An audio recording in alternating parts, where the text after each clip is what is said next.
It's an honor to be in a room of people who share my fundamental conviction that education can be the transformative force in kids' lives.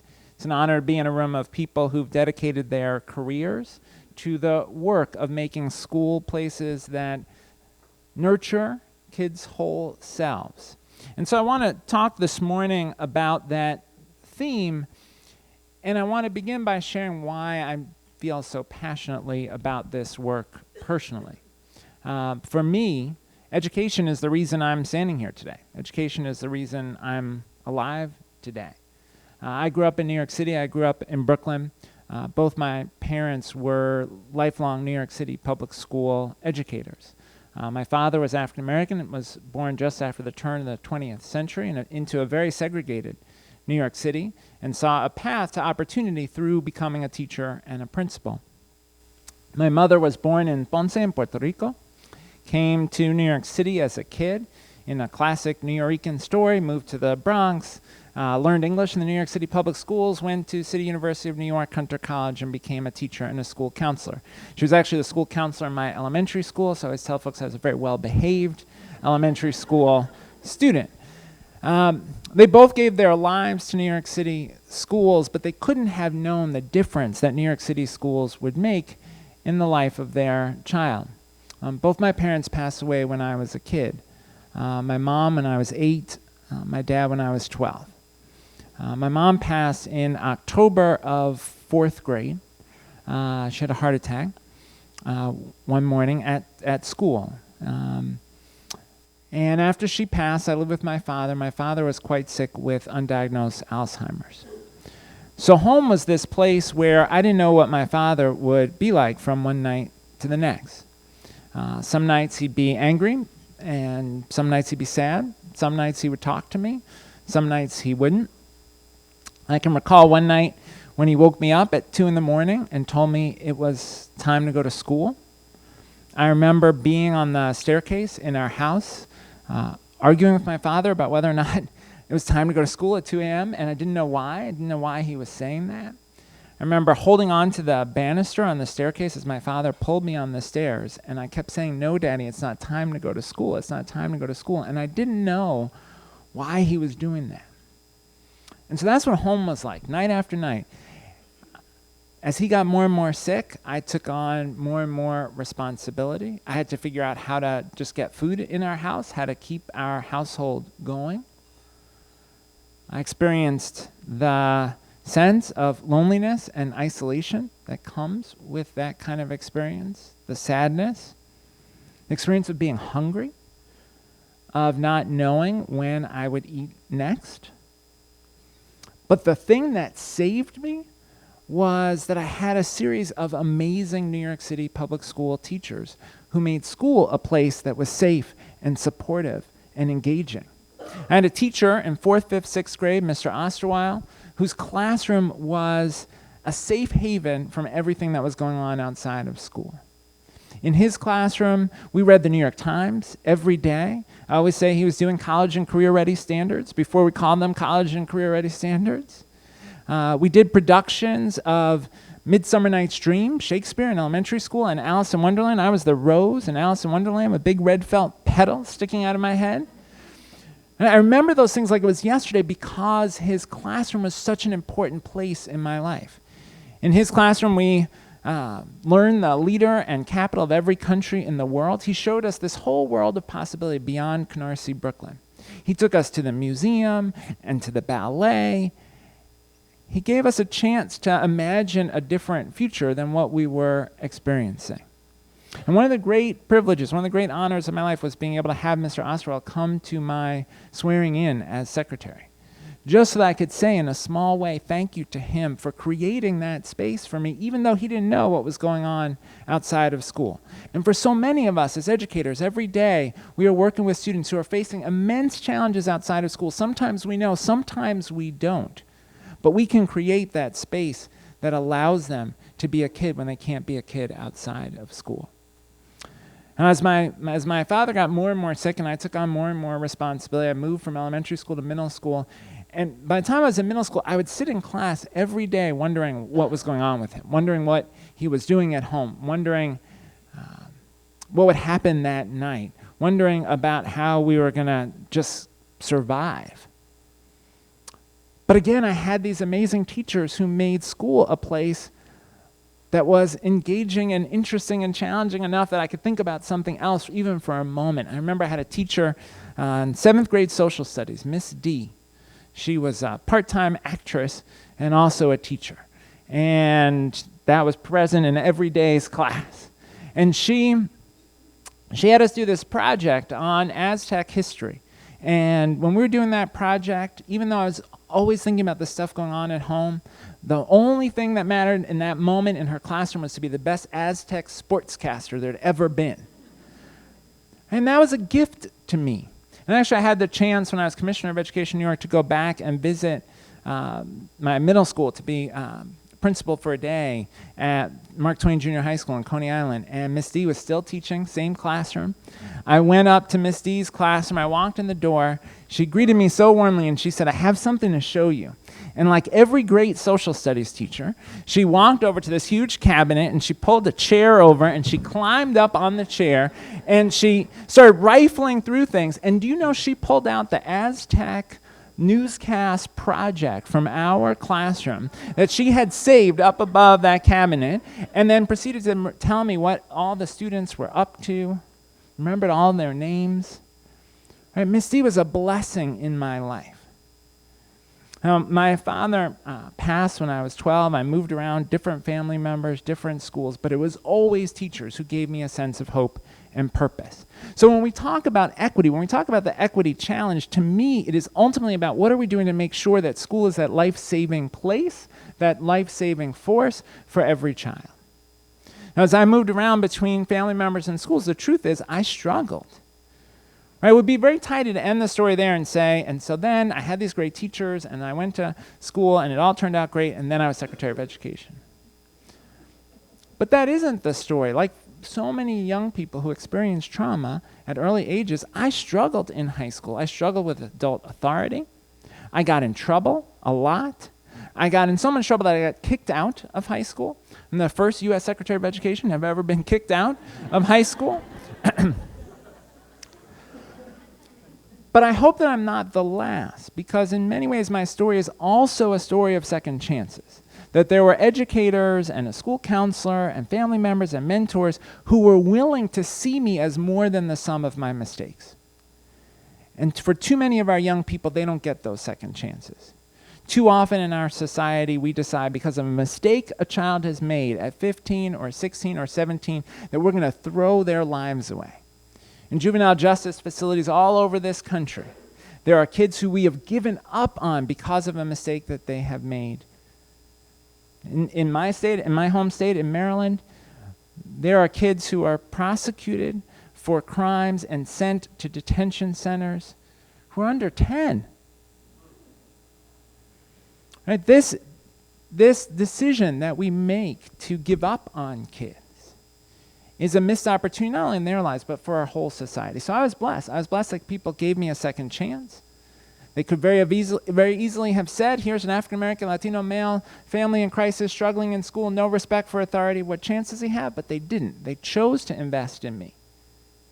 And so that's the spirit in which I want to have this conversation this morning about equity. What does it take to make the investment in kids even when kids are resistant, even when kids can't see the path for themselves, even when kids don't want to be invested in? What does it take for all of us to stand for opportunity and hope and possibility in the life of every child?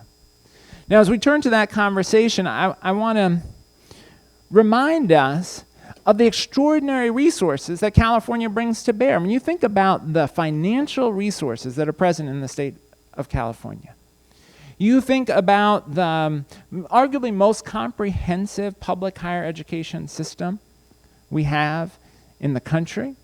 You think about the diversity in California. You think about the tradition of innovation.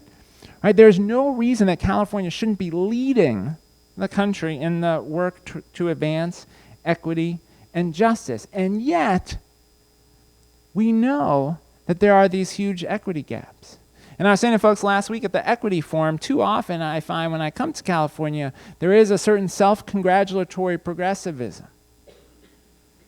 As if saying equity was the same as delivering equity.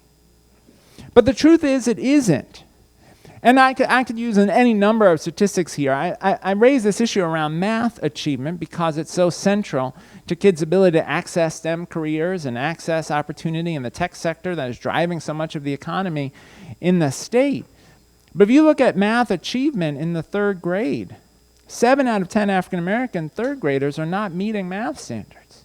And nearly 7 out of 10 Latinx 3rd graders are not meeting math standards. You look at 8th grade, it's 8 out of 10 for African American students, 7 out of 10 for Latino students. 11th grade, 8 out of 10 not meeting math standards, African American students. 8 out of 10 Latino 11th graders not meeting math standards. Right? And it doesn't have to be math exams. We could look at graduation rates. We could look at SAT scores. We could look at college matriculation. We could look at college completion. We could look at employment outcomes. You name the indicator, there is a gap for Black and Latino students that we have to own as a failure to deliver on the promise of equity. It is not just a failure of the education sector. It is a failure of our society to deliver on the promise of equity. But we cannot be true to our founding principles. We cannot be true to the promise of life, liberty, and pursuit of happiness for all if we cannot equip all of our students with the skills that they need. And in a country where the majority of today's public school students are students of color, and a majority of today's public school students are eligible for free or reduced price lunch, the reality is our country has no future, our economy has no future, our democracy has no future if we fail to deliver on equity. Not just talk about it, but deliver on it. And so I want to suggest the ways that I think we can all be activists for equity. I think about the activist and hero of mine, Dolores Huerta, who said once, "Every moment is an organizing opportunity, every person a potential activist, every minute a chance to change the world." So I want to suggest this morning that all of us have a responsibility to become advocates not only for equity but for justice. And to ask, what would it take for us all in our role as educators and our role as citizens to be advocates for justice? And I want to suggest 6 ways that all of us can be advocates for justice together. And I want to start with early childhood education. I want to start with our babies. Because we know, we have overwhelming evidence in the brain science that we can have an extraordinary impact on kids' life chances by investing in them in the 0 to 5 range, ensuring that students have access to high-quality early learning opportunities. But the reality in California is that only 37% of 4-year-olds are in public preschool programs, and just about 10% of 3-year-olds are in public preschool programs. We are systematically underinvesting in our youngest learners, and we are paying the consequences. Everyone in this room who works in elementary school has had the experience of walking into an elementary school classroom and seeing the kids who hold the book upside down because they're so unfamiliar with letters when they arrive at kindergarten. Right? That is our collective failure to deliver on quality early childhood education. Even though we have incredible evidence about the benefits. Arguably an 8-to-1, 9-to-1 return on investment for every dollar spent on early childhood education. We know that students who have high-quality early childhood education are more likely to graduate from high school, more likely to go on to college, more successful in the job market, less likely to end up in prison. And the Nobel Prize-winning economist James Heckman has shown that students who experience high-quality early childhood education have better health outcomes at 30 than their peers who did not. Right? Despite all of that evidence, we still, as a society, aren't delivering on universal access to pre-K for our 3- and 4-year-olds, and we are not delivering on quality early childhood experiences for our babies 0 to 3. Too often, the workforce in early childhood education is under-invested in, under-prepared, and undercompensated. A workforce that is made up disproportionately of women of color, and we charge them with this hugely important task of preparing our youngest learners, and then we fail to invest. We know also that in our early childhood space, too often low-income students and students of color are least likely to be in quality settings. And quality matters. The return on investment comes not just with access, but with quality. Quality means environments that are language rich. It means environments where teachers are well prepared and well supported. It means environments where students have the opportunity to learn through play. Right? Think about walking into an early childhood setting and seeing kids testing out if something will float or sink at the water table. That's cultivating a scientist. Think about walking into an early childhood classroom and seeing kids constructing buildings together with blocks. That's preparing future engineers. Think about kids in the dramatic play area, what we used to call the dress-up area, right? That's how we cultivate creativity. In Southern California, arguably creativity is one of the largest economic drivers available. That starts in that dramatic play area in early childhood education, and yet we aren't providing that for all of our kids.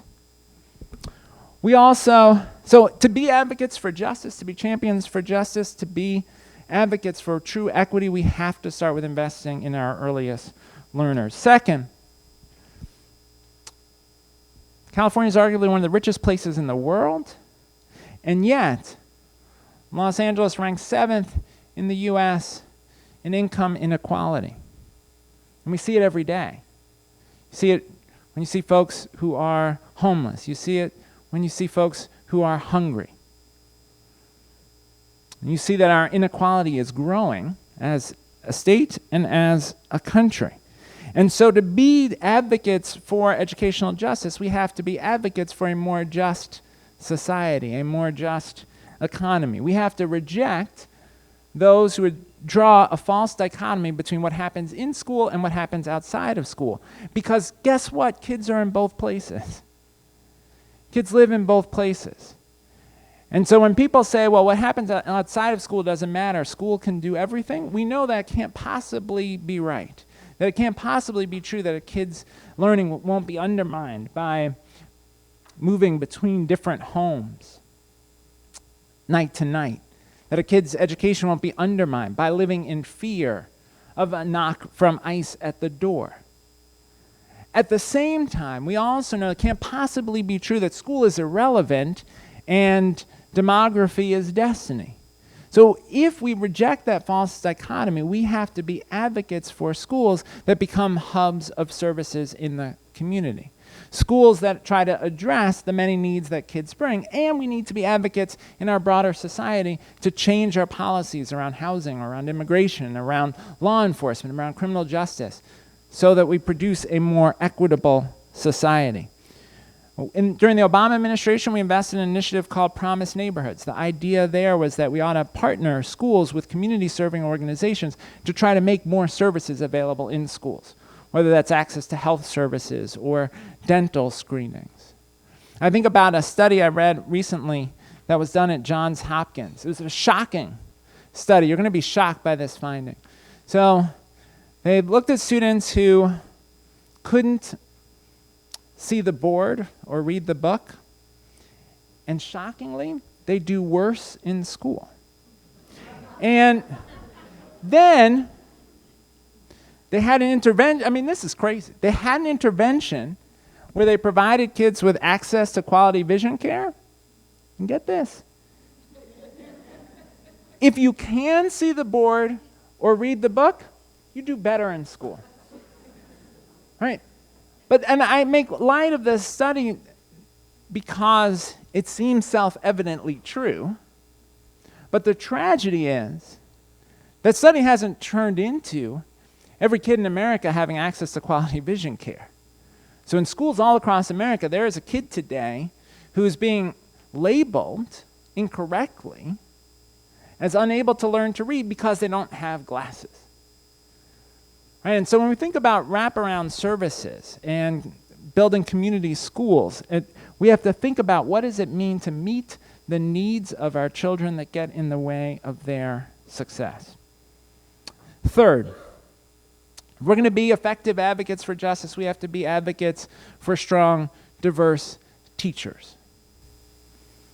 Right? Teachers are the heart of what happens in schools. At the end of the day, school is really about the relationship between teacher and student and the work in which they are engaged.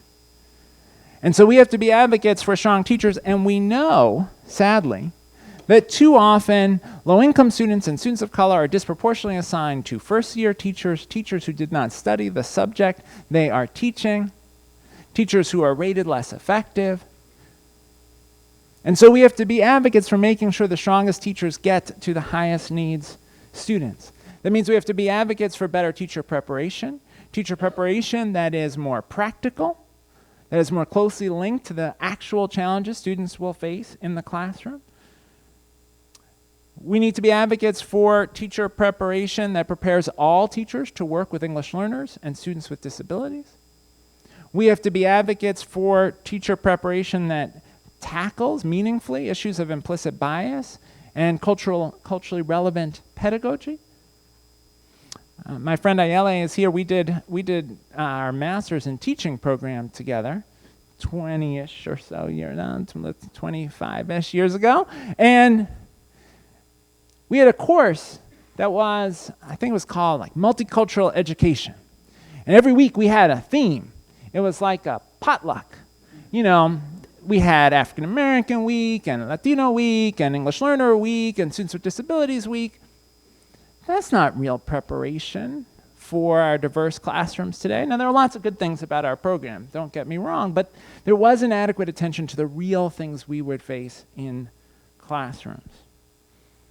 Now, being advocates for strong, diverse teachers also means we have to be advocates for the time and support that teachers need for continuous learning. We need to create the space for teachers to observe each other's practice, to give each other feedback. We have to create space for teachers to leverage the power of video as a way of reflecting on their instructional practice. We have to support teachers as they navigate national board certification and opportunities to grow as educators. We have to make sure that there's time for teachers to work together in teams to look at student work and critically analyze that student work and ask themselves, how can we change instruction to produce better outcomes? We have to create time for teachers to meet in teams to talk about students who are struggling with the socio-emotional environment and how we can better support them. And we know the evidence is clear that if we create that time for shared learning, we will get better outcomes for kids. Being advocates for justice around strong, diverse teachers also means demanding that our teacher workforce be more diverse. As I said, a majority of our kids in our nation's public schools are kids of color. Only 18% of our teachers are teachers of color. We have a huge mismatch, and it is a problem for kids of color, and I would argue it is a problem for white kids as well. It's a problem for kids of color because we have a growing body of evidence that shows that kids of color who have the opportunity to see teachers in the building who look like them, to have experience with teachers who look like them, have better long-term outcomes. More likely to graduate from high school, more likely to go on to college. But I also think it matters for white kids. I have a friend who says it's a little bit harder to be racist if you learn calculus from a black teacher. Not impossible, but a little bit harder. Right? And there is something powerful about kids seeing a diverse community of adults supporting them. And so I would argue we'd be a better society if we had a more diverse educator workforce. It also means that we need to pay attention to having more bilingual teachers. California's systematic underinvestment in the preparation and support of bilingual educators is a threat to California's long-term well-being. And when we think about teacher diversity, we have to focus not just on recruitment and the pipeline, we also have to focus on retention. I've written about the notion of invisible tax on teachers of color. The way in which we expect the African-American male teacher to be the disciplinarian, we expect the Latina teacher to be the translator for families, and then we don't compensate those things, we don't recognize them. Teachers of color report to us often that they are less likely to get promotions, less likely to get opportunities to teach advanced coursework, less likely to serve on the district committees. I had the experience, as I'm sure many in this room have had, hey John, it's Black History Month, what are we doing this year? Right? Teachers of color being expected to be the voice of diversity in the school. as opposed to acknowledging that diversity is not the task of the people of color in the room, it is the institutional responsibility of all of us. Right? And so being advocates for strong, diverse teachers means prioritizing, changing how we treat teachers of color. We have a report coming out later this week titled, "If You Listen, We Will Stay." And we surveyed teachers of color all across the country and did focus groups to try to get folks experience. And we hear time and again the challenges to retaining teachers of color if they don't feel valued in their school community. Fourth, we've got to ensure that kids have access to rich and rigorous learning experiences. That means a robust, well-rounded curriculum for all kids. We have to acknowledge that in the No Child Left Behind era, in too many schools, curriculum was reduced to English and math, even though learning science and social studies is critical to becoming a good reader. And knowledge of the world, vocabulary, is essential to reading success. But in too many schools across the country, those were reduced because of a narrowing of the curriculum. We have to reject that. We have to ensure that all of our students get high-quality experiences in English, in math, in science, and social studies, and in the visual arts, and dance, and theater, and music. Right? All kids, not just affluent kids, should get those robust, well-rounded experiences across the curriculum. And when they get those experiences, kids should receive strong instruction from teachers who are well prepared on the science of learning with curriculum that is high quality. And I think about the work that Ed Reports does on identifying curricula that are well aligned to the new standards. I think about the work that's being done on Open Sci Ed and creating materials that are high quality, that align with the next gen science standards. We also have to make sure that the curriculum includes access to advanced coursework for all kids. In too many places, low-income students and students of color are less likely to have access to physics and chemistry and Algebra 2, less likely to have access to AP and IB and dual enrollment. We have to change that and ensure that advanced coursework is available to all. Now, fifth, we have to think about transitions to post-secondary opportunity. There are folks in the room who are working hard to make sure that every kid completes the FAFSA. FAFSA opens on October 1st. Hopefully you're planning in your high schools a FAFSA celebration day on October 1st and make sure every kid completes the FAFSA, because we know completing the FAFSA and knowing the financial aid available to you increases the likelihood that you will go on to college. And we also know that we need to reform our financial aid system and make sure that undocumented students can access federal financial aid. But in the interim, we have to make sure that students know about the state aid that is available to them. And so we have work to do to make sure every kid knows the college opportunities available to them, knows how they can get financial resources for college. We have to make sure that kids have a plan for their post-secondary transition, and that is a challenge in a state where the ratio of students to counselors is something like 500 to 1, maybe 600 to 1. And so we have work to do to make sure that kids have the support they need for those transitions. But when you look at the tech sector in California and the mismatch between the tech sector and who works in the tech sector, the absence, too often, of women and people of color in the tech sector, that is an indictment of our society's really failure to ensure good post-secondary transitions for all of our students. We've got to make sure that our kids have a plan for when they graduate and that we support them in that plan. 6, and I know I'm going to come to the end here. At 6, we have to see our kids as whole people. We have to see all of them. I think about the point that Deborah was making about SB 188. And when a kid is told, you can't wear your hair like that here, that is a message about whether who they are is accepted and whether they have the opportunity to belong in this space. So too, when we suspend kids and send the message to them that school is not for you. Think about the fact we don't do that for math. We would never say, oh, you did poorly on this math quiz, no more math for you. But we say to kids all the time, you're struggling with the social emotional environment, no more environment for you. And we send kids away, and we do it early. We know that African American kids make up about 18% of the kids in pre-K, about 48% of the kids who are suspended more than one day from pre-K. We know that African American students are more than 3 times as likely to be suspended from school. And we are seeing similar patterns emerging in communities around Latino students and also Native American students. We know that there are 1.6 million kids in America who go to a school where there's a sworn law enforcement officer and no school counselor. Right? If you need one data point to illustrate the school-to-prison pipeline, is that. No school counselor, but a sworn law enforcement officer. So when there's a problem, when a kid is struggling, when a kid has experienced trauma, our response is law enforcement, not socio-emotional support. We know that this is a problem not just with boys, but with girls. There's a fantastic book called Push Out by Monique Morris that talks about the way in which schools systematically send the message to young women of color that school is not for them, that they are not valued. We have to help make sure that folks have training in restorative justice practices, that folks have training around issues of implicit bias. We know that there is good evidence from around the country that oftentimes kids of color are assigned a different consequence than white students for the same conduct.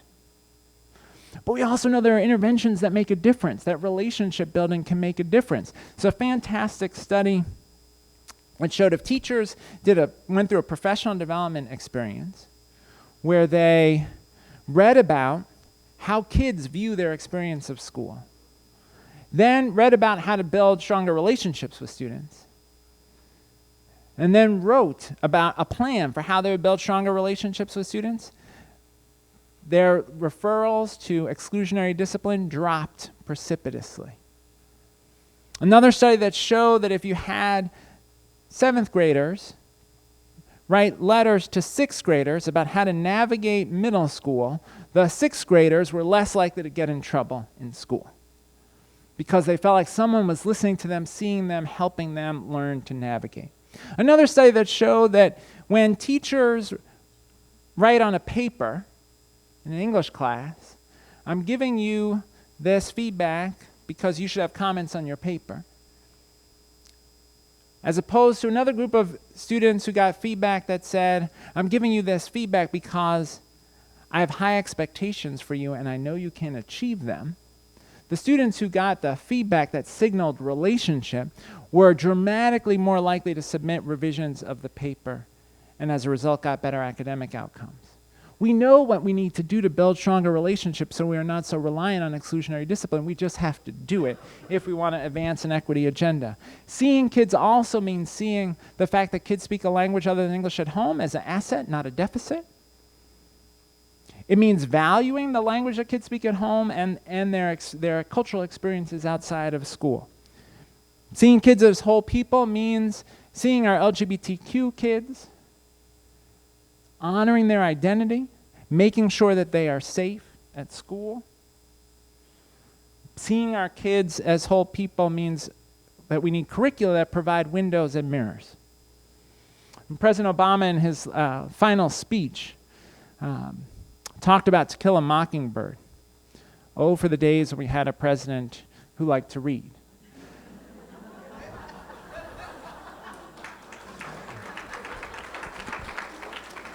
And he talked about To Kill a Mockingbird. He talked about a line in To Kill a Mockingbird that goes something like, you never really understand a person until you've seen the world through their eyes.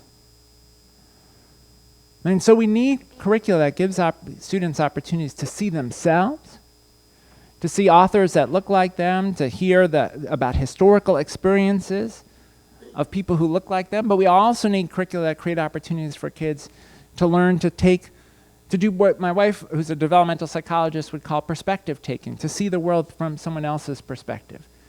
Curricula that provide windows and mirrors. Think about the 1619 project the New York Times just completed. There's a companion curriculum that the Pulitzer Institute has put out. And that's an opportunity for kids to engage deeply with the history of slavery and racial oppression in American society. Or think about the work that Facing History and Ourselves does, helping teachers teach about Japanese American internment. If all Americans better understood the experience of Japanese American internment, I believe we would be responding differently to the horrors of our current immigration policies as a country. Right? Our curricula are an opportunity to see all of our kids. So let me close with this. First, I'll remind you of these 6 important, I believe, ways for us all to be advocates for justice together. Investment in early childhood education, the wraparound supports that address kids' needs outside of school, strong and diverse teachers, rich, rigorous learning experiences, supporting our students in their post-secondary transitions, and seeing our kids as whole people, investing in their social and emotional learning. So let me close with this. Our task, I believe, is to be advocates for justice on behalf of our kids. And what I really hope is that we cultivate a next generation of advocates for justice who are even better advocates than we are. I think about a student I had in middle school, China Tyler. China, when she came to my school where I was principal as a 6th grader, I didn't know this at the time, but I now know her family had just lost her brother to gun violence in Boston. And from China and her mom, they were really struggling with the loss of China's brother, and they were really struggling with what school would be like for China. And she came to our middle school, and she struggled in some ways to adjust to expectations, but she built strong relationships with teachers and with leaders at the school, and she became a stellar student and a standout basketball player as well. She went on to be successful in high school and college. And alongside having Mr. Osterweiler at my swearing in, another great honor of my life was walking on the floor of the Massachusetts State House with Representative China Tyler, who is the state rep for the community where our middle school was. Right? China is today an advocate for justice, not only for her community, but for kids just like her. And so to me, that is our highest aspiration, not just to be advocates ourselves, but to cultivate that next generation of advocates. We need them to change our failed policies around immigration. We need them to tackle our growing income inequality. We need them to save our planet from climate change. We need that next generation of advocates to move our society forward. We, as a country, the truth of the matter is, when we started, our founding ideals were powerful but incomplete because we weren't delivering on them for all of our people. We still aren't. But the beauty of America is that we are, with each generation, trying, hopefully, sometimes with slipping backwards, but trying, hopefully, to advance towards a fuller realization of the promise of opportunity for all, the promise of equality, the promise of democracy. And to get there, we need our young people to be that next generation of advocates for justice. It is an honor to have this conversation with you today. It's an honor to cheer you on in the work that you do with students every day. Thank you for the opportunity to join you.